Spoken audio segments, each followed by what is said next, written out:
So I don't think this week was necessarily bad, but at least we're kind of taking steps in the right direction. There was forward momentum.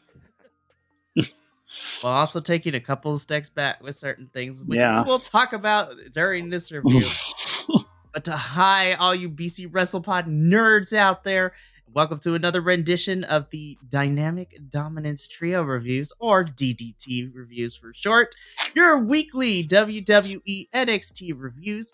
I am the host with somewhat the most, the man with half a plan, Mikey, also known as El Jefe around these parts, and joining me this evening for what feels like the first time in weeks, we have the whole squad back together for NXT. First and foremost, you can catch him all over the Ring of Honor, TNA, and NXT reviews here with me, Mr. A to Z himself, Andrew. Thank you for holding it down for the last couple of weeks because we've been seeing a lot of each other. Yeah, it's been fun. It is. Yeah, and we're at the end. I'll talk about it because next week y'all get a little bit of a vacation, but you know, we'll go into more detail of that. And then finally, what seems like forever, joining to complete the trifecta that is the trio for DDT, Papa Oso himself. You can find him here on NXT and over on TNA. William, I have missed you so much. I've missed you guys too. It's been crazy. So, fun fact, we're going to try to do this review as quickly as we can, because we might see Will be transported to Oz in some capacity. If you start seeing the Wicked Witch, if we start hearing the Wicked Witch laugh, then we know we're in trouble. Alrighty. So, there's a lot of ups and downs from this NXT, so we're going to go through from beginning to end. But before we do so, remember, these are our opinions. This is what we see. This is what we like and what we dislike. So let us know in the comments what you agree with and disagree with. Oh no, it's starting. All right, let's get through this. It's going to make great content at some point. But we kick off NXT this week. Before we get to our first match, we have a very nice video package for Wesley. And I may have shed a tear a little bit. I'm like, Mm-hmm.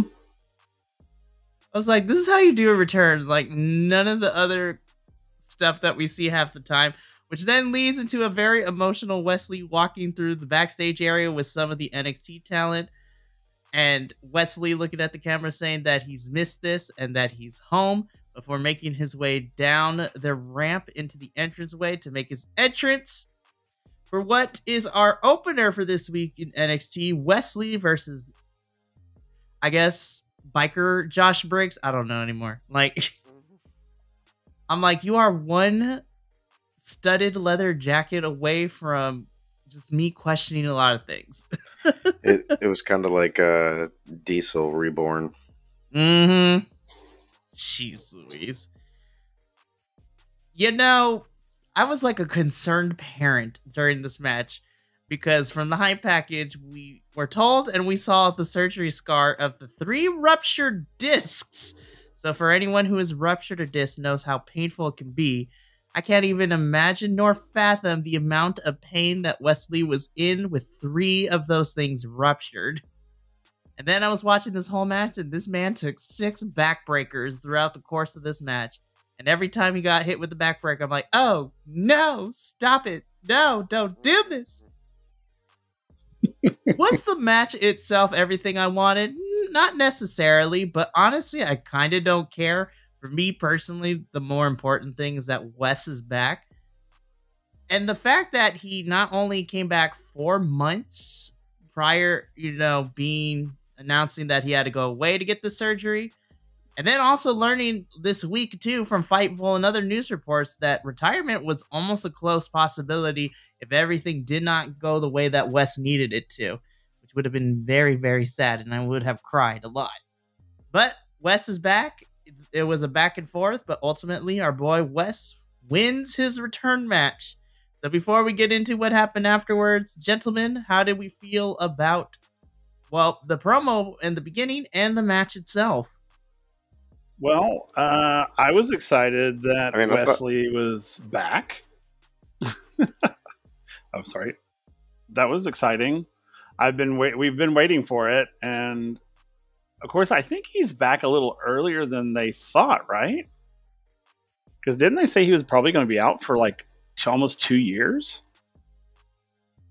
So I mean, I think the last time when we saw Wes and reports like 8 to 9 months or something, like almost a year. Yeah. Okay, I thought it was like a year and a half or something, but. To me, I just think, it's so funny. And he was great, but I'm just thinking 8 months out from having major back surgery. That to me just seems like tempting fate. But, hey, I'm glad he's back. I've missed him. I've been doing nothing but anticipating his return. And now he came back in a great way. And then he fought, with Briggs. I agree. I don't know what's going on with him right now either. And I felt that the fight was an ease-in fight as opposed to a full-on wrestling match. I felt that they were like, okay, let's ease you back in. Even though he was taking some pretty brutal hits to the back, I was kind of like, ugh. Should we be doing that right now? I don't know. I've never had back surgery, so I don't really know, but it hurt me a little bit, and it kind of concerned me a little bit, but I thought overall it was I thought the fight was okay. I mean, it wasn't what I thought it was going to be, but then again, I don't think these next few fights are going to be anything except him getting where he needs to be to officially challenge. So I don't really I think he's going to be fighting Ivar next. I think. Like I said, I don't think they're going to be anything special, quote unquote, as opposed to just let's go through the motions to get him where we need to get him to a challenge Obafemi. But I have missed him. It was great watching him fight. I was like, yay, Wes is back. So, yeah. Yeah, I mean, I thought it was a good return match for Wesley. He, like Will was saying, it was good for him to kind of knock some of the rust off and get out there and do some action. And, he took some pretty decent spots and pulled a few interesting things out. I do, and I know we're going to talk about what happened afterwards, but I do kind of wish it wasn't caught up for what I'm assuming is going to be an eventual showdown between Ivar and Briggs. There's just a lot of people in play in that top of the North American title race. So I feel like his return hasn't yet been able to be as big as it could be, but maybe we'll just be building that up. But I just felt like it was kind of a little bit of the wow was lost in the chaos. But all in all, I thought it was a good match. I agree. And it's going to be interesting moving forward what ends up happening in our North American Championship picture for the men's division, because we're also going to be talking about the women's tonight. But afterwards, as Wes is celebrating in the with the fans, Ivar and Josh just go at it, and Wes is like, all right, well, I'm here, let's do it. And then Homeboy jumps off from the top turnbuckle into both Ivar and into Briggs, with Obafemi watching from the bird's nest. And I'm like, this is gonna go one of two ways. We're gonna get a triple threat, and we're gonna have a one-on-one match, or this is gonna be the inevitable fatal four-way. That's probably going to happen at Battleground, which I'm going to be 100% real. I'm not upset at. That's a lot of meat inside that ring. And honestly, the Fatal 4-Way would probably be the best to protect Obafemi, because you do not have to. Oba doesn't need to get pinned to lose that match. Somebody else can take the pin. So if that's what they want to do, cool. If not, I got to say, logically, why would Wesley have gone up to the top turnbuckle and dove into those two people when they were fighting and beating the crap out of each other, and not paying any attention to him? Like, why would you put yourself at risk? Why would you get in the middle of all that? Like, let them fight. You got your sights set on the title, and technically you don't need to worry about them. So it was kind of weird that he went and he did that, but obviously they're going to build to more stuff between the three of them trying to go after this title. You know, that's kind of Wesley's thing, though. He would get involved in everybody's business. It's like it was so. I mean, he would literally every time there was something like that, he would like jump in the middle of it. It was so. I was like, oh, okay, there it is. I was wondering if he was going to, because I was like, okay, so is this has Wesley changed? Is he a changed man? No, he's not. He's Wesley. So yeah, yeah, there he is. As soon as he did it, I was like. Yeah. Yep. The funny thing is with this whole thing is during his title reign, that's exactly how he was too. If he didn't care who it was, it's like, all right, I'll put this title on the line. Let's do it right now in the parking lot. Do something. Literally getting into everyone's business is what set up that fatal 5-way 2 years ago at Stand and Deliver. And so I'm happy to see Wes back. I'm very interested to see what we end up doing for Battleground over the next couple of weeks, because we have a couple weeks until Battlegrounds. That should be fun.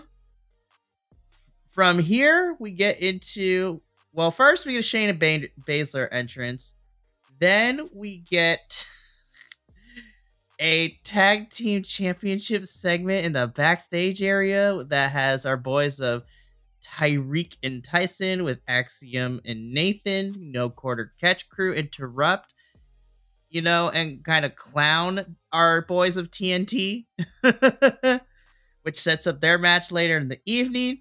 And then the OC come in playing like the cool dads. They're like, yeah, forget all these main roster teams and try to too sweet Axiom and Nathan. They're like, nah, we're good. Bye. I'm like, what?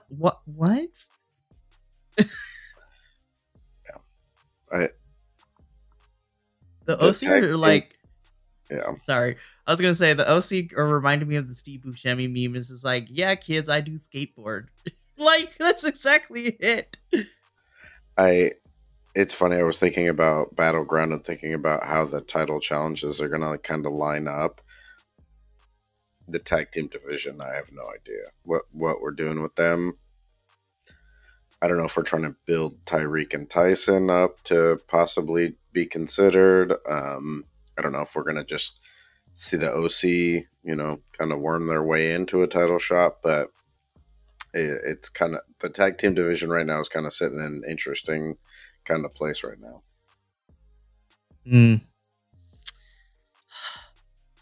So from here, then we get our Karmen Petrovic entrance, and then we get into our second match of the evening, Shayna Basler versus Karmen Petrovic. I'm going to be 100% honest, boys. I thought Shawn Michaels was going to do Miss Shayna Basler dirty, as every other place does.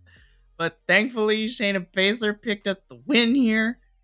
But I'm just like, dang, Shawn Michaels. I thought we were about to not let Shayna win after looking like a clown for the last 2 weeks. And, I can only speak for me because Will wasn't here. And I want to say Andrew maybe knows of this, but Shayna Basler was a badass when she was an NXT Women's Champion, like during the Black and Gold era. She had some baller matches. And then she got moved up to main roster, and we really haven't done much with her. She's been a Women's Tag Team Champion, but the fact that she has never held a women's single title on main roster is ridiculous.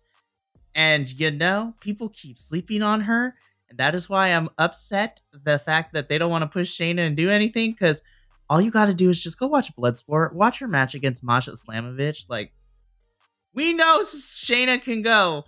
She is the true ultimate MMA into pro wrestler, like, transition there is. Let Shayna do some things. Sorry, I got heated there. This match was what I thought it was. I thought Karmen was going to get the win here, but I'm happy to see Shayna choke her out. I miss the Queen. I know she's on main roster, but I wouldn't mind if the Queen of Spades sticks around in NXT for a little bit. I'm okay with that. I'm going to go to Will. Will, how did you feel about seeing Miss Shayna Basler take on Karmen? I was okay with this one. I liked this match. It was a good match. I liked when I watched the Underground match last time. I think it was the spring break and whatever second night. I think it was. I can't remember, but when they did the Underground, watching her kind of on the support side, and I was like, ooh, she just seemed like she was I was so interested in her more so than what was happening in the ring. And so then when I saw that she was going to be wrestling here, I was like, oh, yay. Because she just has such a unique look about her. And she holds herself in this really kind of cool, like, warrior Amazonian, like, I don't know. But it was just like, ooh, I like you a lot. I haven't even seen you wrestle yet, and I like you already. And then I was okay that she won this match. You know, I wasn't disappointed. I mean, I think it could have gone either way. And I think, it's okay. I know me and my feelings about that sort of thing, but I was okay. I was okay with this one. I thought, because it was neat to watch. I think I'm a little more lenient when it comes to the women because I love the women so much. But yeah, it was neat to watch her wrestle. I like her style. I liked what she was going on there. And it was just neat to put Karmen. I thought Karmen was a good choice to sort of match with her. So I really enjoyed it. I really liked it a lot. Yeah, I mean, I thought it was a decent showing by Petrovic. She's obviously much greener than Shayna. I did feel like there were a few times when Shayna was kind of waiting for Petrovic to do a couple of things, or she was like letting her catch up to her. I kind of like she had to slow down at times. I agree. I think it's good that Shayna won because she kind of got punked out in some of the underground stuff. And I'd like to see more of Vice and Basler. I think, it's kind of like the stuff she tends to do with when she works with other people. She's retains her in-ring persona of being very serious, but teams up with people who who are a little more lighthearted. When at the end, when Lola Vice was kind of dancing in the ring, she was just like shaking her head, but wasn't like against her. She was just like, I mean, I'm not doing that, but whatever, kind of a thing. And so I wouldn't mind seeing more of the two of them together. And I don't know if we're going to see more of this feud between the four of them, but I'm kind of ready to move on from it. But we'll see where they go with it. Yeah, I'm excited for Shayna. Shawn Michaels finally gave our lovely little lesbian her win. That's the other thing, too. I was just like, she is an out and proud lesbian. Support her. Please, let Shayna just do the amazing things. I'm still bitter about her going to main roster. But anyways, we move on from this. We get a backstage segment. Kelani Jordan is reflecting on what has happened to Fallon Henley. And then Fallon comes in and gives her explanation as to why she turned on Thea. Because she's tired of always being friends to everybody else, so now she's going into business for herself. I love that Kalani's just like, girl, that's the weakest excuse in the book. And then we start to fight, which then sets up their match later in the evening. I'm like, NXT writers, of all the tropes and things you could have come up with, the going into business myself, and I'm tired of being everybody's friend, so Fallon's gonna do Fallon trope is what we picked. Really? All right, I guess. I was disappointed with this choice of trope. Mm-hmm. I still don't get it. Yeah. This was not the strongest acted promo I've seen. No, this was. No, it doesn't make any sense. It doesn't make any damn sense. Yeah. That's my biggest issue with it. It's like, Fallon, if you want to go heel, that's great, but why? I mean, we're looking. She did that basically at full turn against Thea, and I'm like, I still don't to this day know why that happened. Like, I don't understand what happened in that match to cause. I mean, did she hit her head or something? I don't know, but I mean, I know that thing on the outer ring happened, but what happened? I don't get it. It almost feels like because Kiana James got called up to Raw, that they were like, first of all, what are we going to do now with her? Because that's who she was kind of reactivating her feud with. And we need another heel and a strong heel. So, Fallon, now you're just going to take her place and without any good reason. Yeah. It's unfortunate, which is annoying. for sure. That's annoying. Well, we're going to talk about Kelani and Fallon a lot later in the show. I'm just going to combine all these, and then we're going to put a pin in it until we get to the final results. But throughout the whole night, we get the different sections of the NXT Women's Combine. And I was so mad because I was just like, this is so staged. But damn, they're athletic. Like, watching Lash Legend throw that medicine ball over her head for as far as she did, I'm like, I actually kind of like this as staged as it was. It did show me, I was like, wow, they got a good diverse women's roster in here who are good at different things and have different strengths. And I love that every woman kind of got a chance to shine in some capacity throughout this whole thing. And I'm like, see, main roster, like, it's not that hard. You can highlight all of your women in your division in some form, even if they are greener than others. I am still not over the Becky Lynch promo we got on Monday Night Raw because that was trash. No offense to Becky. I will say it was funny to watch certain things, like when they were doing the high jump thing, and you've got like 6 foot tall Lash Legend, former WNBA player, I believe, or college player at least. Like, not even go that high. But jumping against someone like Thea Hale, when it's like, she's like a foot taller than her. Of course she's going to out-jump her. Like, she doesn't even have to jump that much. But it was just funny because the size differences between some people was pretty hilarious. But I'm not going to lie. Thea kind of was my breakout star in this whole thing just for how chaotic gremlin energy she was giving me the whole entire time. Also, by the way, Sol Ruka's arms? Like, holy crap, man. Those pythons are going to choke me out. And then I look at who her boyfriend is. I'm like, well, that kind of makes sense. She's got the arms. Tyler Bates got the legs. They're a match made in heaven.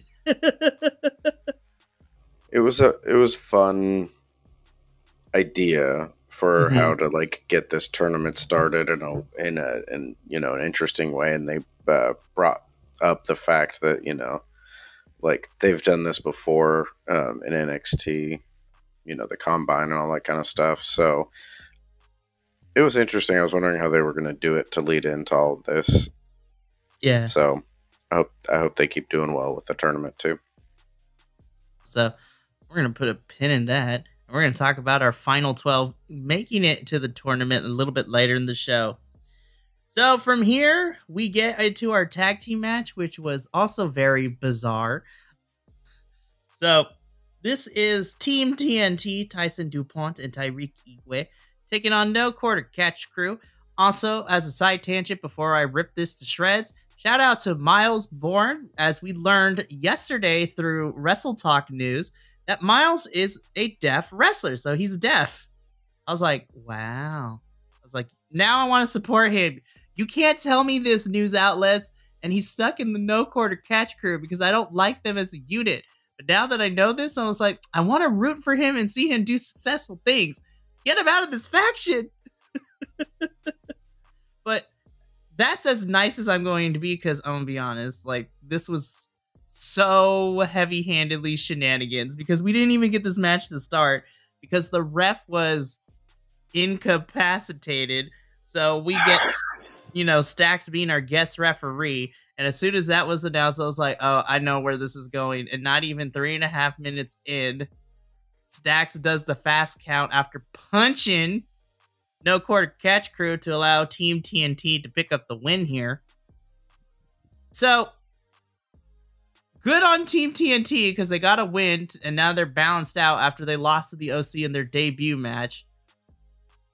But I hate that we had to use them just to further a plot I do not care about with the family and No Quarter Catch Crew. Justice for TNT. Andrew, I'm going to come to you first. I think it's funny that Stacks actually looked like he should be a referee when he was in the gear. Because a lot of referees also train as wrestlers. And so I was like, it's kind of funny that he looks right in that role. The goons that the family had look like 2 fans that they just pulled out of the audience and were like, here, we're going to put polos and fedoras on you and pretend like you're muscle. They like did not look intimidating at all. Yeah. I agree. I don't like TNT being used as props in this feud between these two. It just feels like we're not using our up and coming wrestlers, especially the ones that are really have high potential, as well as we should. And I've got more issues with what comes up later with another one of them. The match itself wasn't bad. There were some clear misses, like people missing on actual like impact, and there was more focus on the shenanigans than on the actual match itself. Yeah, it just kind of sucks that Igwe and DuPont were used kind of as a third wheel afterthought kind of a thing, when they're a tag team that should be able to, if not beat No Quarter Catch Crew, at least give them a really hard match. And it just felt like they were like, oh, they got to win because Stax was the referee. Yeah, I just didn't like those aspects. Well, I do not like No Quarter Catch Crew. I don't like anything about them. There's no redeeming whatsoever. And I mean, individually they're great. Together, I hate them. And they've got to stop having Charlie Dempsey speak. Every time he opens his mouth, I literally want to throw something at the TV. It's like, please shut up. Let your other people speak. Because for a little bit, I thought, oh, yay. They were going to not let him speak, and then he spoke. And I was like, damn it. And then I was great for our TNT guys for the win. Give them something. I'm glad they gave them something. The only thing I hate about it is that they gave it to them as opposed to them earning it. And that really bugs me because they're so great. I love them. And I was so excited that they were going to wrestle these guys. And you're right. At the very beginning, the minute they were like, oh, the referee he's indisposed or whatever. And I was just like, okay, I'm done with this family bullshit. I'm so done with it. Because now we're like glorifying like violence against people. And I'm sorry, but there are young people that watch this. And I think these are dangerous stereotypes that they're playing with the family. I really believe that. And, as someone who works with young minds, I know how impressionable they are. And I'm sorry, but when they were like, oh, the referee's been indisposed, and then the thing that happens later on at the end, and I'm just like, I am so over this. I'm really kind of tired of the D'Angelo family BS. I was just like, this could have been a good match, and then it wasn't because, and I agree with you. I think just Stax and referee gear, it actually looked very normal on him. I was just sort of like, oh, okay, well there you go, there, Stax. So you've got a career as a referee, if nothing else. But yeah, I don't know. This match didn't sit well with me. It didn't settle well. So. Yeah, that's my 2 cents. All right. I'm just going to combine these things here because I don't want to talk about it later in the show. But after this match is over, later in the evening, we get a backstage promo where Charlie Dempsey was doing the majority of the talking and basically says that Tony D'Angelo will get his Heritage Cup match, but he won't know who it was as they're going to activate the no quarter catch clause. Then at the very end of the show, Tony D'Angelo takes matters into his own hands. And once again, Tony D'Angelo is not charged with kidnapping because he kidnaps and throws Damon and Miles into the trunk of the car. And then Charlie Dempsey's coming out, what I'm supposed to believe that, he went in to go get something. And then his friends are nowhere to be seen. I don't know what's happening anymore. That's what I'm saying. I really hated that part. Yeah, I'm sorry. It's getting a little much, I think. Because not only that, but they were beating them and putting them in the back of their vehicle. So it wasn't just like, here, let me push you in. They were like beating on them. And then I'm like, this is dangerous. This is a dangerous visual. It's like, so yeah, I'm not on board with it. The parking lot of NXT is the most dangerous place on the planet.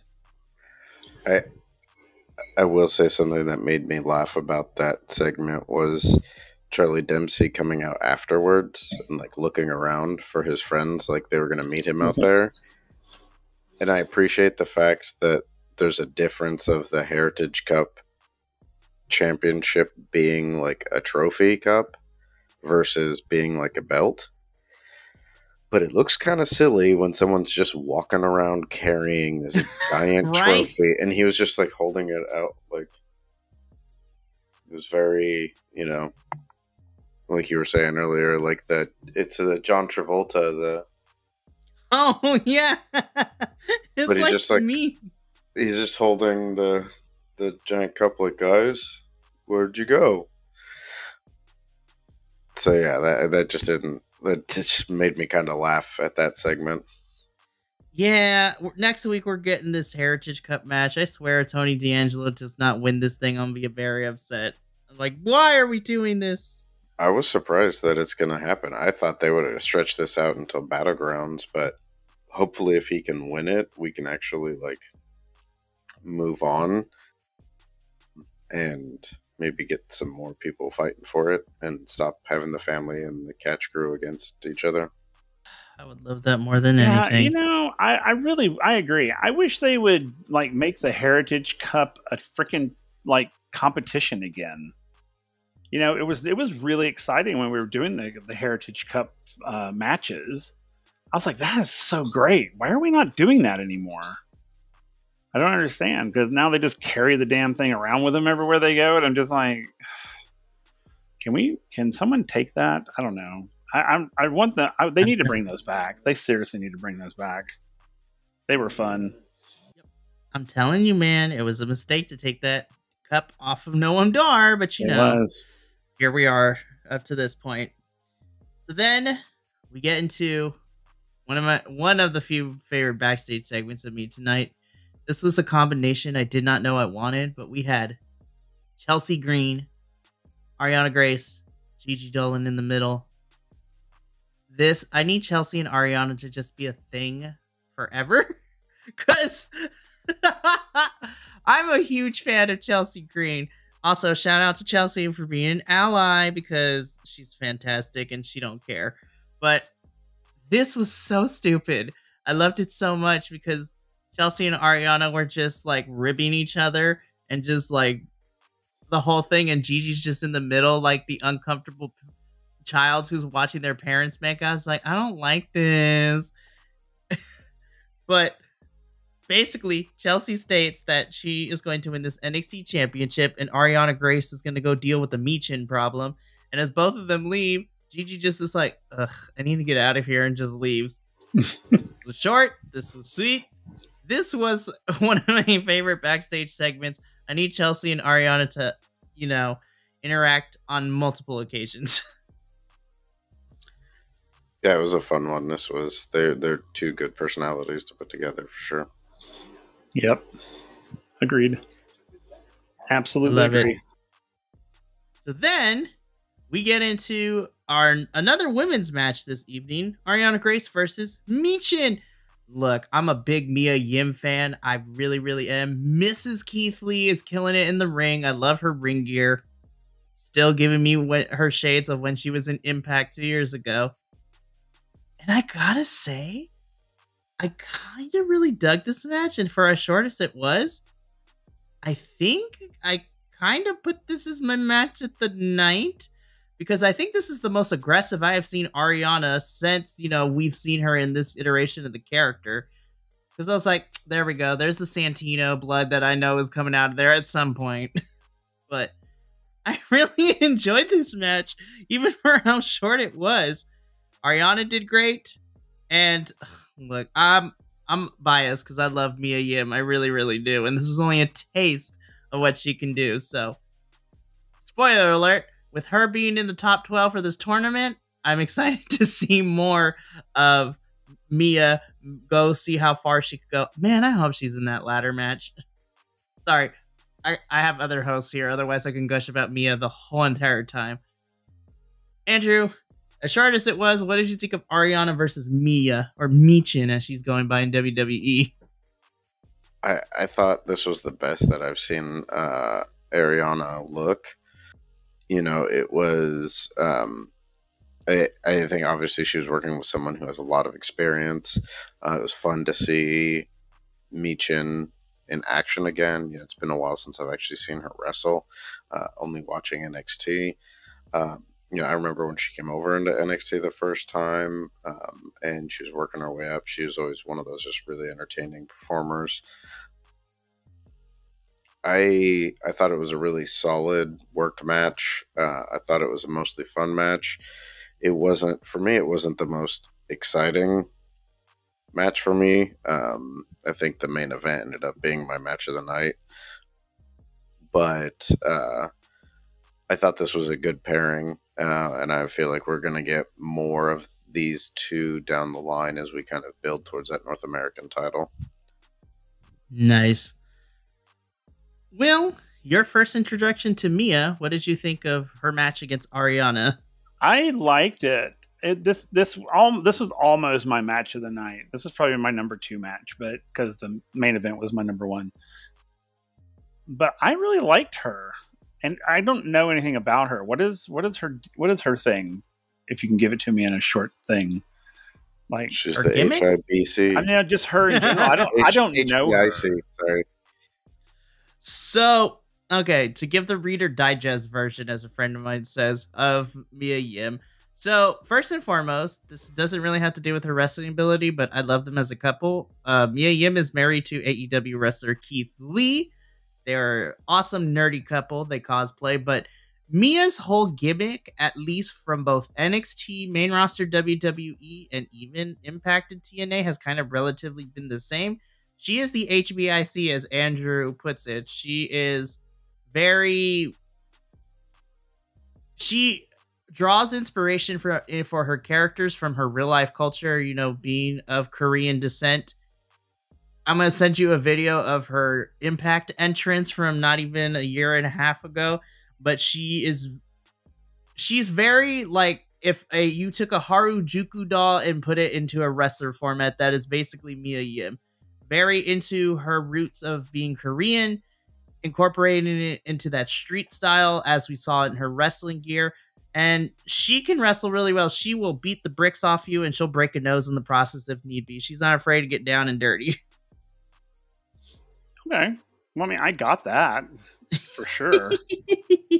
You know, I think you know, and the funny thing about Ariana Grace is, I think the thing about Ariana is that depending on who she's fighting, like her whole personality shifts. And I think because she was fighting here, I think that was why we saw, because I mean, you know, she's like, oh, she was aggressive. And I mean, we saw Ariana Grace getting aggressive. Like, this is the first time we've seen her this aggressive before. And I think that's one of the things I like about Ariana Grace, is that she can pick up on her opponents, like their sort of personality and style, and she can kind of match it. And I kind of like that about her. Because, yeah, this was, like I said, this was a great match. I really enjoyed this one. And I didn't know what this one was going to be, because, again, I didn't know her. I didn't know Mia. So, Mia, right? That's her name? Mia? Or Michin? Well, so yeah, Michin is what she's going by in WWE, but, okay, you know, just like the Kabuki Warriors, I respect it because that's what Mia has chose for herself, but I will always know her as Mia Yim. Okay. Andrew, you're muted. I did find out that Michin is Korean for crazy. Yes. Which is apparently what her mom's nickname for her was as a child. So that's why she loves it. Love that. I love that even more now. Yeah, this was a great match. I loved it. And I liked her too. I like her style. I like that aggressive sort of jump in there and get it done type of style. Very true. So we go from this match. I was so happy to see Michin pick up the victory here, as I stated earlier. And we move on. Okay. I don't know how the rest of you boys felt. I liked what we started with this promo, and then it kind of just got overbloated, and like everybody kind of just made it worse for me. Because initially, we started with Thea Hale and Ridge Holland. I was like, you know, I can kind of dig this as like a weird like tag team situation, because I love, and actually it was very wholesome because Ridge is playing a dad. Thea is the young child in this situation because she technically is one. And I liked the dynamic we were getting. And then the rest of Chase U bumped into the scene. I was like, and you ruined it for me. Like, I liked where we were going. And then I was like, okay. But then I like the added dimension, though, because Riley Osborne is just like, but you kind of cost Thea the match. Like, Riley has been like, I don't know about Ridge, you guys. Like, what's been happening? But before we can get anything, because Ridge profusely is apologizing and says that he'll do anything, who should come in but, not airbrushed Beard himself, Lexus King, into the situation. God, the delivery of this promo sucked. This delivery sucked, you guys. Ultimately, this sets up a match between him and Duke Hudson later. Lexus, I'm trying. I don't hate you as a person, but I hate this character that is being presented to us. And the delivery of your lines was not believable, and it was not good. You know, we started out great because I like Thea and Ridge, but then it kind of just went down the downward spiral for me. I'm going to go to Will first. We are the Chase U, Ridge, Lexus. Like, what is happening? You know, okay, so I like Chase U as a whole. I do. I think that they put them together too much. I think that it's like a flock of flamingos. And it's like they just sort of like meander together. And I think, when I agree, when Thea and Ridge were like by themselves, I was okay. I was like, okay, this is cool. And then when I love Duke. I do. I love Duke. And Andre, I could, give or take, but then they come in, and you're right, and then it's just sort of like the whole vibe just kind of goes off. And it's like when they're at ringside. Like, I don't think they should be at ringside. I really don't, because they're just distractions, and they kind of bring the energy down a little bit. Because it was really cool there until they walked in, and then it just sort of like, if we had ended it before they entered, I think it would have been perfect. But then, yeah, I love Chase U, but I don't like them when they're like in a group, because it just gets stupid, and I like stupid sometimes, but this is like all the time. It's like there's never a moment when they're all together that stupidity isn't rearing its head. And I'm just like, can we come on, please leave Andre in the classroom, have Duke meandering about somewhere like he does. And then every once in a while he'll pop in, and then I don't know what we're doing with the new boy, Osborne. I don't know what we're doing with him. It's like, he needs to be off somewhere getting ogled by somebody, I think. And just let Thea do her own thing. Because I'm kind of here for Thea right now. I really want to see where she's going. And I'm hoping she's going somewhere good, because they've kind of been building her up, and I'm really excited about it. And I went back and watched again and saw how the bloody nose happened. Did you see it? Yeah, I was like, oh, there it is. When she popped it coming out of that, I was like, oh, dang. But anyway, this was weird. It was just weird to me. It was great until they came in the picture, and then I was just like, we don't need y'all here all the time. And that Duke King thing could have happened somewhere else, some other way. I was just like, because I didn't know if this was a setup. Because, we were talking about earlier, we don't know what the hell they're doing with Ridge Holland right now. And I still don't know what they're doing with him. now he's latched himself onto Chase U, and I'm just like, what the hell is going on? So, but yeah, I liked the segment up until they came in, and then I was like, okay, here we go. Can we move on, please? That's it. Cut. We don't need any more shush. Shush. Yeah. Yeah. I mean, to be fair, I don't know. I don't think they know what they're doing with Ridge Holland, so I think that's kind of why we don't know what they're going to do with him. I honestly think it would be interesting because I get this feeling like there's going to be a breakdown in Chase U, and I see similar dynamics with Thea and Ridge.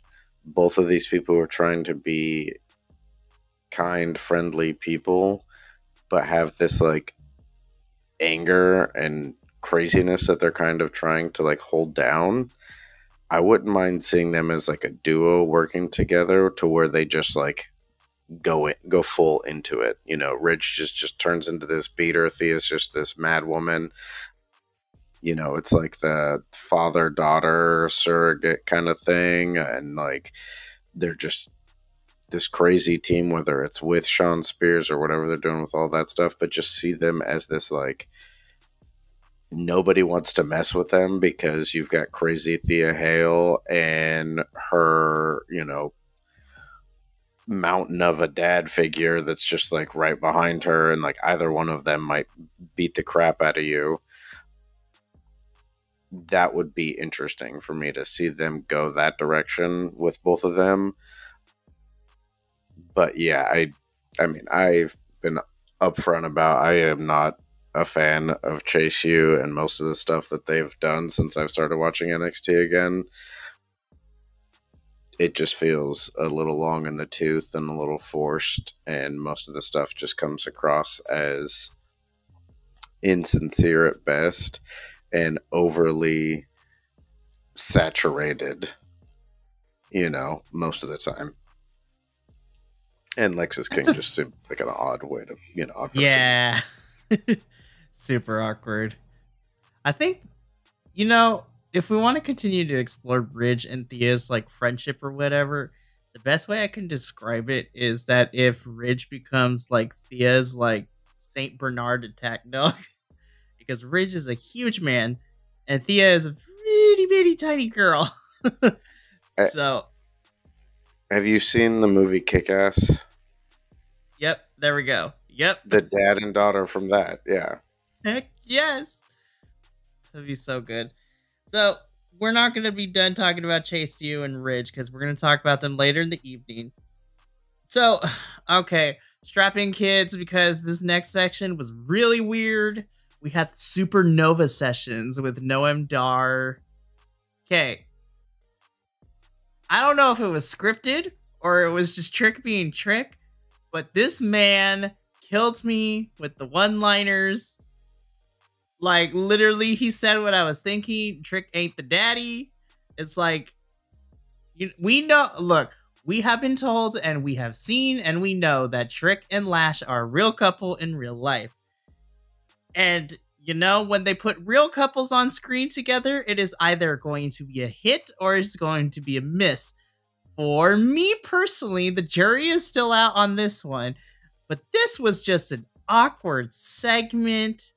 You know, Lash's allegiances are suddenly called into question. You know, Trick threatening to send Oro back to the motherland to beat him back to the motherland. Trick ain't the daddy. You know, Lash calling Trick Williams like Willy Wonka. This was all over the place. I'm like, I don't even think half these things are PG. Like, what is happening?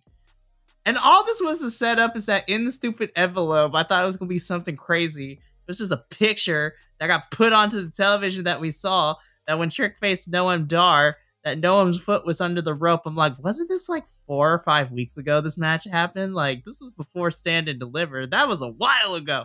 And now you're bringing up a problem? Noam Dar? Like, what is happening? But all to say, this sets up, it seems that Noam is going to be facing Trick as his first feud. Noam Dar elbows Trick and lays him out and holds the championship. Lash doesn't know what to do. I this was a whole entire mess. I don't even know where to start with this one. You know, I don't think they know what to do. I don't think they, again, here we are again. I don't think they know what to do with him anymore. No, now that he doesn't the Heritage Cup anymore, I don't know what to do with him. He's been like all over the damn place. Like, I'm just like, what are y'all doing with this dude? I mean, he's a good wrestler. Why are we wasting his talent like this? I mean, these little sessions they can be fun. This one was weird, and I didn't feel it was necessary because it was crap we already basically knew. They weren't telling us anything we didn't know, and it was just. And then Noam laying Trick out like that. Okay, I mean, I guess if you got a lucky punch off, I guess so, but I don't know what the hell they're doing with him. I just was like, and I feel like Metaphor is starting to break up, by the way, because I'm just like, which is unfortunate because Metaphor was a fun group. I really enjoy them, but now they have no purpose. So now it's just like, what's going on? And I mean, like, yeah, the match against what the hell is going on right now? Because I don't know. It seems like we have a lot of major players without anywhere to go. Like they're here, but we don't know why they're here. And Noam's one. Ridge is one of them. And now this Noam thing. I mean, give him the damn Heritage Cup back. Let him defend that damn thing because he needs a purpose. Right now, he doesn't have a purpose. At least I don't feel like he does anyway. Yeah. I mean, it was entertaining enough, but it felt weird. Honestly, it feels like they're trying to find someone they can put in there to challenge Trick for the title. Noam's got a lot of experience. He's not doing anything else. He's someone that can have an interesting match with Trick, but not likely he's gonna win. So it's kind of one of those safe, like, he's like the rebound challenger, to give Trick his first like kind of rivalry thing. And I think what's gonna happen is at some point Oba is gonna lose North American title. I think, like you brought up before, having a multi-person match for that title and allowing Wesley to win by not defeating Oba, it could give a chance for Oba to lose the title without actually losing, though I think he'd still be fine if he lost. I think eventually he's going to drop that title and he's going to wrestle for the NXT title and probably hold that at some point, because I feel like that's a common like step to go before eventually going up to the main roster. And if Trick Williams is the champion when Oba challenges for that, that's a great opponent to have for him. So I feel like we're at this point now where it's just like, okay, who can we have face Trick Williams? I think it'll be fun. But yeah, some of this stuff was kind of weird. It was entertaining at some spots, but some of it was kind of weird. Again, for anybody who has watched trashy reality television talk shows, this literally was like at the NXT version of Maury, just without crossing the PG line, because that show got PG-13 a lot of the time. And we're going to move on because I could spend all night breaking down how I don't like the fact that we're doing a Maury-esque kind of like talk show host with, 4 out of the 5 individuals in this ring being of African American descent, and the perpetuate stereotypes we can tile. But we got to move on because we got to review. So we cut to commercial. We come back from commercial, and we're given like a 15-minute just a dark screen of someone snoring, which makes me super happy because if anybody knows who that is, that means we were probably close to getting Wendy Chu to come back to NXT. And I'm so excited. Look, if you don't, I need y'all to go check out Tiffany Stratton and Wendy Chu's Lights Out match. That match was banging. It was so much good. But I'm happy to see eventually Wendy return. Which then we cut to backstage where we see Karmen, Petrovic, and Natalya. Karmen is apologizing to Natalya for losing, and Natalya tells Karmen that she needs to find her edge. And then after two random dudes get one giving a compliment to Natalya and one kind of trying to give a compliment to Karmen, Karmen kicks this fool in the face. So I was just like, yeah, she needs no man. Oh, wait, hold up. I was like, all right, well, Karmen's about to get crazier. I was just like, but Thea Hale's already kind of crazy. We can't have two crazy people. But yo, Karmen kicking all the ass, I'm kind of here for. There was that. There's not much to add about that.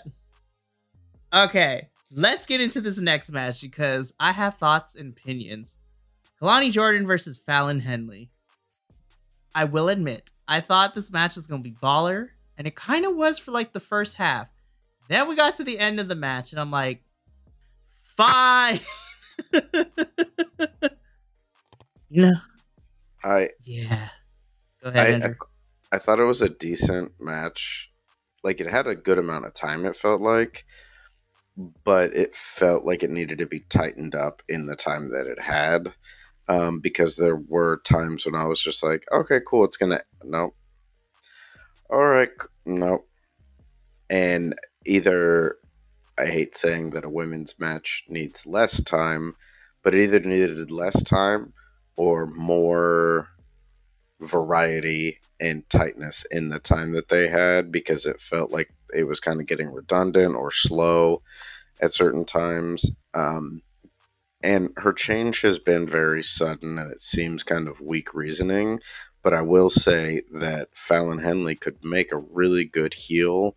She has that air about her, like even when she left at the end and she was like kind of celebrating, you could tell some fans were saying stuff to her and she was just kind of like, whatever, like, I don't care about you people, kind of a thing. And she's a powerhouse, so she could be a real threat in the women's division as a heel. I just wish that we got there a little clearer. And it's funny because we're literally having a women's tournament to find the North American champion. We could have turned her heel through this tournament because she's trying to go after the title, and they could have used her trying to be there for her friends as like straws that eventually built up to break her back, kind of a thing, and have it feel more organic and lay those seeds in the groundwork to build to that, instead of just being like, someone came out and mentioned that you seem to help out your friends a lot and you're more worried about that than yourself. And then the next match she's at ringside for, she pushes her friend out of the way and gets hit. It's like, that was kind of your fault to begin with. And like, seems like your friendships were not that strong if that's all it took for you to kind of turn on them.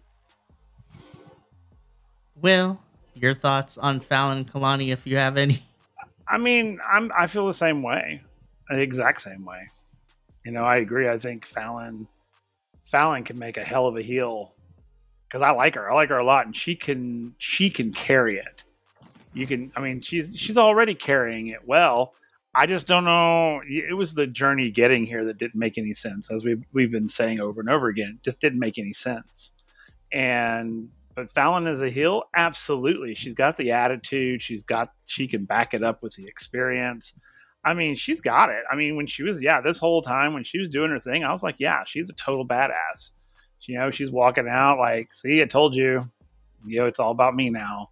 La la la. And she, walked up the ramp, stopped, turned, and was basically like, what do you got? And then she just stood there the rest. And I was like, yeah, there you go. I get it. I just don't know how you got here. I don't know who hurt you. It's like, why? I don't get it. But I like the match. I thought the match was pretty good. I agree with Andrew, everything you said. It was, it had its moments, that you were like, And then it had some pretty good, like, oh, okay, this is not bad. But yeah, I honestly and truly, I was just sort of like, I don't really know the purpose of this match, but other than just to continuously setting up Fallon as a bad guy, which is fine. I'm fine with that, but But again, it's because there's no reasoning behind it. I don't know what she wants as a heel. I don't know what her purpose is. Just for, herself, or is she avenging something? I don't know. That's just, again, I don't think any of us knows. And honestly, truly, I don't even think she knows. But yeah, but other than that, it was all right. Could have been better. Yeah, sure it could have been. But yeah. Very fair. All right. So we've been teasing this the whole entire review so far, but we finally get to this portion of the review where Ava tells us which 12 women made it into the top 12 of the Combine and who will be moving on to the tournament to determine which 6 would be participating in the ladder match at Battleground to crown the inaugural NXT Women's North American Champion. So I have the results right here, and I'm going to go from rank 1. I'm going to go from rank 12 to rank 1. So we're going to go in reverse order. So the 12 women competing into this tournament are at rank 12, Ren Sinclair. Rank 11, Tatum Paxley. Rank 10, Kelani Jordan. Rank 9, Izzy Dame. Rank 8 from Monday Night Raw, Ivy Nile. Happy to see her here. Rank 7, Lash Legend. Rank 6, Fallon Henley. Rank 5, Michin. Rank 4, Brindley Reese for some reason. We'll talk about that in a little bit. Rank 3, Miss Jada Parker. Rank number 2, Thea Hale. And at the top of the ranking at rank number 1, and honestly, kind of in my opinion, yes, deservedly so, Miss Sol Ruka. So these are the 12 women that are going to be competing in these tournaments to determine which 6 will go on to Battleground to be in that ladder match. I'm going to be completely honest. I already have my 6 already picked out, if I'm being completely honest. And that is Sol, Thea, Lash, Michin, Kelani, and Tatum. Those are my 6 I think are going to... those are my 6. And then when we get the bumpers for next week, Sol versus Izzy, I was like, oh, there's no way Sol's losing this match. No. I was like, sorry, Izzy. Yeah, I think Sol's going to be making it pretty far into this. If not all the way. I'm kind of pegging Sol as our inaugural NXT Women's North American champ. Yeah. But you know what? They could pull a swerve and do something else. I agree, but honestly and truly, I could see Thea going there too. Especially with her whole new thing. Honestly, I feel that they kind of picked the right 12 women, in my opinion, to be in here.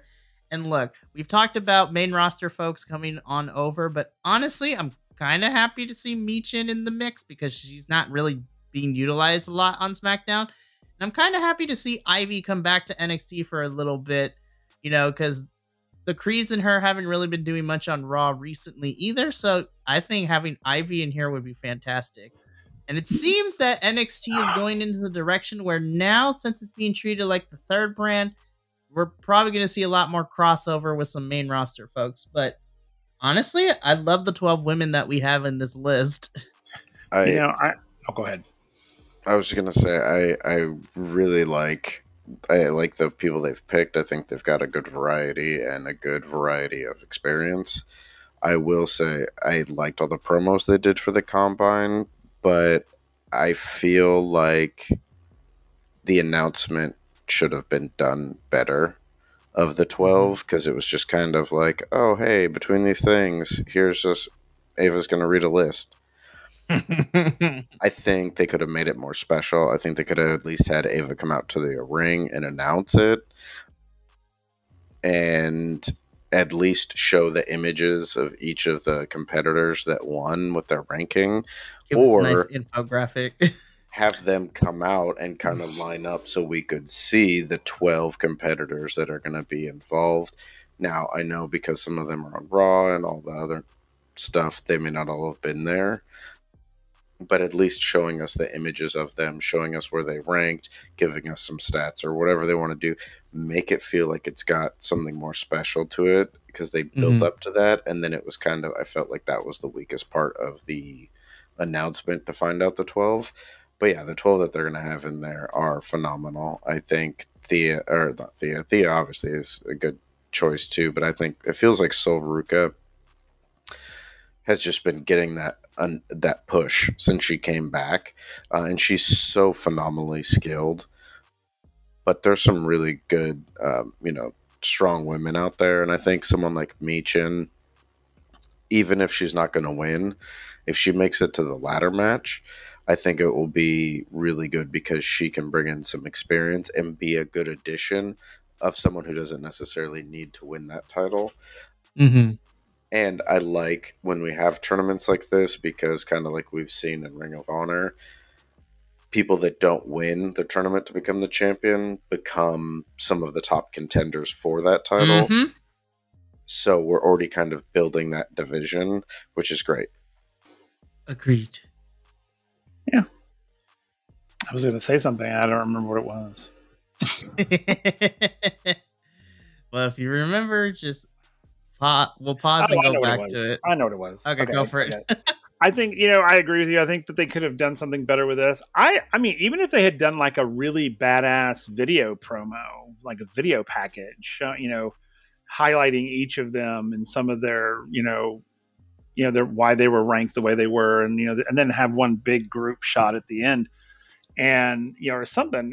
I mean, personally, I would think they should have brought them all out into the ring. But I guess again, because they're all from different companies or whatever you want to call it. But yeah, I think that and this is one of those instances where I don't mind main roster people coming to NXT for something like this, because I think that the NXT wrestlers need that sort of spar against top tier wrestlers to make themselves better.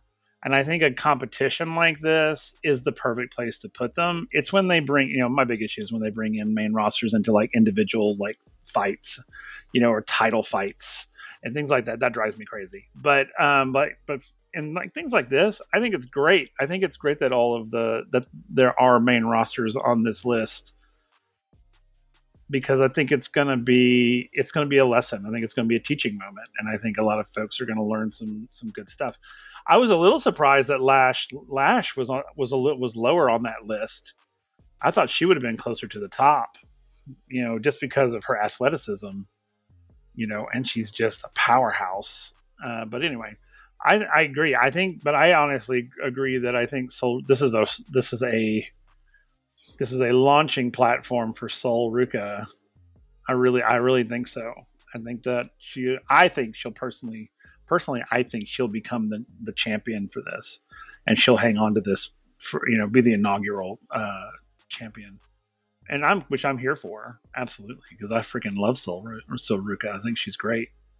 So, but this is really exciting. I love it when they do things like this. And of course, having this new belt is fantastic for the women's division, which is, something we all three of us have been wanting forever. And then suddenly, yay, we get it. So I'm super excited to see how this goes. Super excited. It's crazy that NXT decided to give their women's division a mid-card title before main roster does. That's nuts to me. But I'm super excited. All I'm saying is that Soul Snatcher off the ladder is going to be amazing and crazy to watch. I'm just putting it out there. I was like, she's about to do a Soul Snatcher off that ladder. It's going to be nuts. So we get the announcement after a random tweet from hip hop artist Sexy Red talking about the Trick Williams thing. We get into my least favorite match of the whole entire evening: Lexis King versus Duke Hudson. I will say, though, the double chop from the hands to the chest was kind of awesome to watch. I was like, damn, Duke Hudson has some big, heavy hands, man. That sound barrier, man.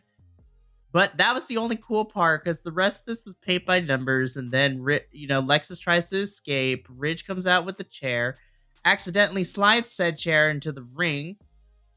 Duke's like, nah, I ain't about to use this, which allows Lexis King to use the distraction to pick up the victory here. Yeah. I thought this match was unnecessary. Yeah. And And I don't understand why Lexis King won this match. My only thought is because we get a follow-up promo to it after this, is continuing the idea of this like Ridge turn, possibly Thea as well. Like, they just keep dropping all these seeds of problems within Chase U, and they all seem to surround Thea. And not to say that it's her fault, but I could almost see them turning on her and treating it like it's her fault. So I'm hoping that what comes from having this match, even though we didn't need it, is that it's building to a story of some sort. That's the only thing that I can guess, because it feels like this has come up, and the way that the promo went after seemed to be very blame heavy. Yeah. Well, I mean, let's just talk about the promo, with this, because later on we get backstage with Chase U and Ridge Holland. Ridge is profusely apologizing for costing Duke the match. Andre, Thea, and Duke are a little bit more forgiving. But then we start to see the dissent, as you mentioned, Andrew, because Riley Osborne pipes up and says, technically, Ridge lost the match for Duke and is kind of not on Team Ridge as everybody else is. And so Ridge says that he's going to do whatever it takes to, get the trust back, to prove that he's a team player and whatnot. I was like, all right, color me intrigued. Riley Osborne is the first to kind of start dropping this, like, it can't be all happy and rainbow and sunshines around here. Yeah, like I said, it feels kind of like there's going to be some massive turn somewhere. I think there's some interesting ways they could go about it. I'm kind of 50-50 on if they'll actually make it that or not, because of what NXT has done in the past. Recent past. Fair. All right. So we're going to jump back up a little bit, because we go to the most dangerous place in NXT, the parking lot, where we see Metaphor, minus a Lash Legend, pop out. And, Noam Dar is interviewed about what happened on the Supernova sessions, which then prompts a run-in from Mr. Bouncy himself, our new favorite, Javon Evans. And Javon's like, yo, bro, you gotta chill. That wasn't cool. Noam Dar's just like... Noam Dar had some harsh words for Javon, and I was like, this is the Noam Dar I knew from NXT UK, and I'm kind of here for it. Because he basically says, it's like, Javon, you need to be quiet. You are NXT's new shiny toy, but eventually you're gonna get broken, and then you're not gonna be the favorite anymore. So if you got something to say, step into the ring and prove it to me, which sets up a match where we're getting Noam Dar versus Javon Evans next week. And I'm not gonna lie, you guys, I'm kind of hyped for it. I'm kind of hyped because I know how good Noam can be. I like Javon. I know he's still new, but Javon, we gotta tighten the promo a little bit. We gotta tighten it just a little bit. I was like, you're so lackadaisical. It's kind of funny. I thought it was interesting. I think, it was a good choice, but I feel like Noam is a little too... Like, the setup for this just didn't make as much sense for me, the match that we're getting, because I feel like Javon should be wrestling Oro Mensah. I was going to say that. Not Noam, because I feel like, first of all, every time a conflict happened, like it happened twice in this episode, Oro was like, let me take off my rings. Oh, somebody else is going to fight for... Oh, that's okay. I don't know. Never mind. And so it was almost like he was like, oh, hold my stuff. Oh, I'm not actually going to do anything about it. It also feels like Noam's the boss of the group. And it feels like he would be like, Oro, go out there and like show this dude, like, he's this young kid. Like, you show him. I'm not going to take my time on this. Because I also don't think that Javon Evans is going to win now that we're setting up Noam versus Trick. So I don't want to see Javon lose again. This goes back to TNT and bringing them in and giving them losses to start with. Like, there's plenty of lower card, mid card people that these new, really good, skilled people that we're bringing up that already have a good fan response could face off against. I also feel like I have not, like, since I've watched NXT, come back and started watching NXT, I have never seen Oro Mensah wrestle. So all I've seen him do is talk. So this would be a perfect opportunity to have him actually have a match. But I'm sure the match will be great because both Javon and Noam are really good. But I just feel like there was a different way we could have built that. Mm-hmm. Oh. Yeah, Oro Mensah, I mean, we've seen him wrestle several times. He's not bad, actually. I just wish we saw it more. I agree. I think that, because, he's part of Noam's entourage, and it was there for a point where he was like, Noam was like, okay, you go fight so-and-so. Okay, you go fight so-and-so. It really was like, but see, ever since he lost the Heritage Cup, he's been all over the damn place. Mm-hmm. Like, metaphor has been like in like purgatory. It's like, what the hell is going on? It's like, I mean, if you're breaking the band up, then break the damn band up. It's like, just do it. But yeah, I don't know. But I agree. I think that he should be fighting Oro Mensah, not Noam. I agree. I think that's kind of a match. We're like, are we sure? Okay. Yeah. Okay. It's a choice. Right. So now we're in the home stretch of this thing. So really quickly after this segment, we get a quick video package from Jasmine Nix. And with JC out for who knows how long with the busted up nose, Jasmine is going to be taking care of Thea, which is really weird, but we got to continue the storyline in some capacity. Then, Shawn Michaels says that Kendrick Lamar and Drake can finish their beef in NXT. Shawn Michaels, I love you to death, but the tweet he made with the whole, if no one's paying attention to the rap world right now, Kendrick Lamar and Drake, probably one of the top 3 of this current generation of artists and rappers, are going at it in some hip hop beef. And like, Shawn Michaels is like the cool dad / cool uncle trying to be hip with everything. And I was like, Shawn Michaels, I love you. Don't do this again. But after he suggests that Kendrick and Drake come to NXT to finish off their beef, we get the bumpers for next week, which include 2 tournament matches to see who qualifies for the ladder match at Battleground. And we're also getting Javon Evans and Noam Dar, which then leads us into our main event of the evening for the NXT Women's Championship. We have the challenger, Chelsea Green, being the ally in her rainbow paint drip gear, which is super fantastic. I love it. Taking on our champion, Roxanne Perez. I want more of these two to cross. I need more of these two. 8.5 minutes was not enough. I want more because this match was baller and banging. And this match, this is good. Chelsea is so underrated. We hardly ever get to see her have really long matches because half the time she's being used to get squashed half the time. But Chelsea is just so damn good. And I was like, oh yeah, there's a reason you tag teamed with Deanna back in Impact. I want this Chelsea Green all the time. This was a phenomenal match. I thought this match was so good. I loved it. Both women did great. Yeah, I loved that they mentioned Matt Cardona without saying his name. The Rough Rider. And then she hit a Rough Rider. I will say, I didn't bring it up throughout the whole show, but plan your commercial breaks better. Not to interrupt your main event, especially when it's a title match. This was definitely my match of the night. The ending seemed like there was a bit of a flub, but even though we knew Perez wasn't going to lose, it was still a really fun and exciting matchup.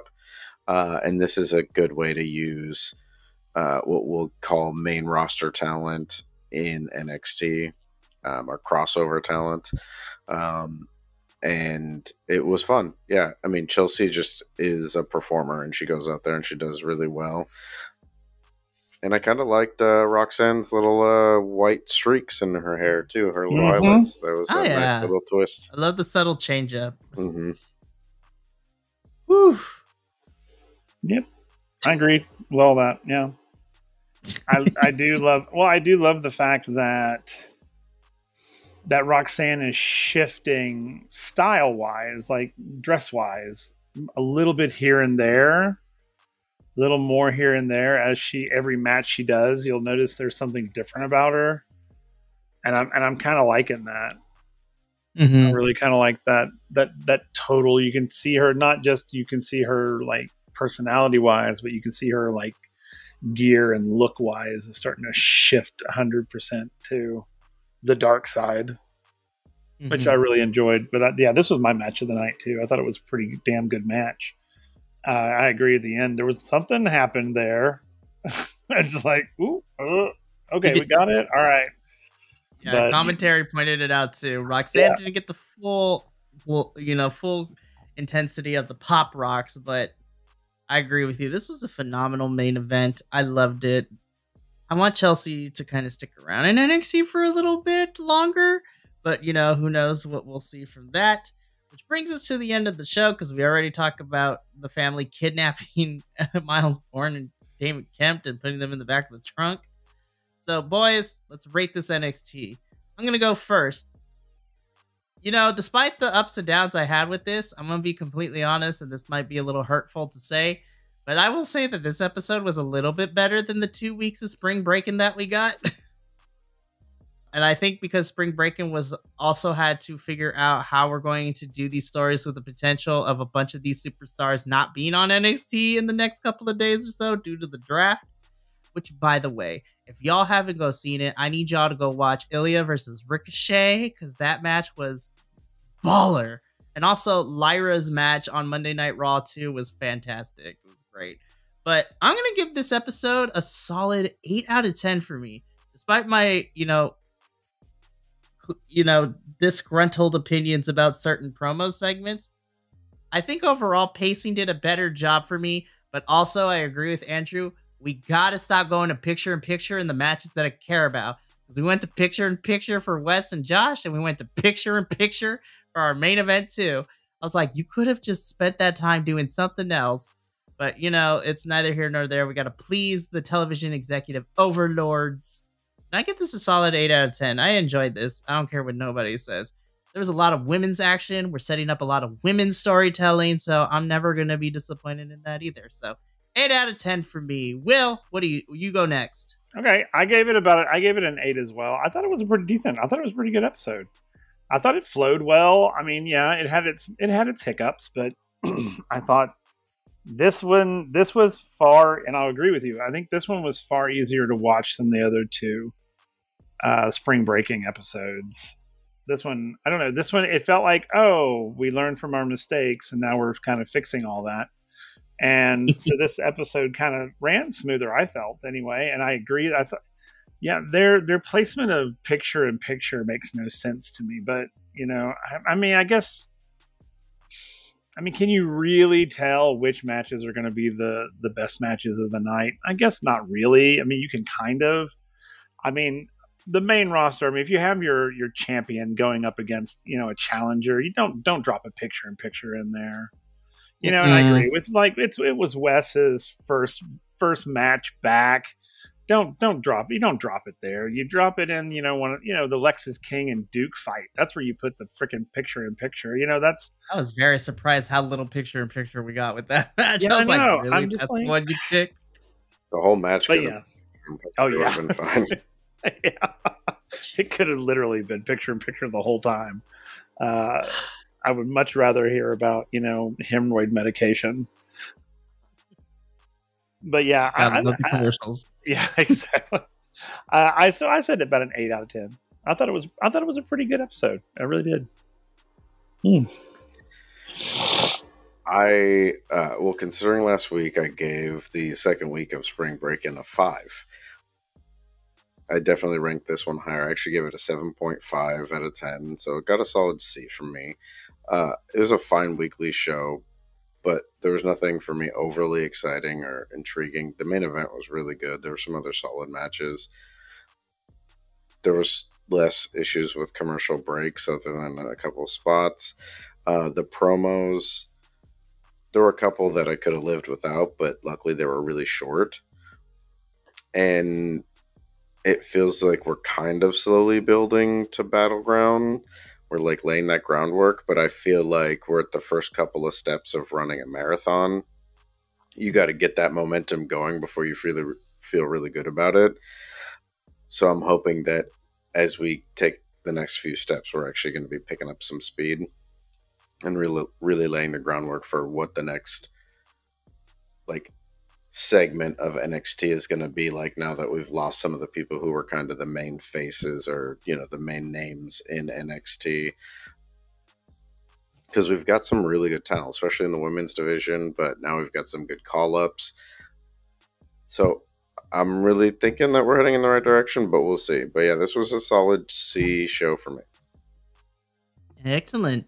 Well, I mean, after this episode, we can officially say we have started the groundwork leading into Battleground, which is the next stop for NXT, which will be happening in 4 weeks.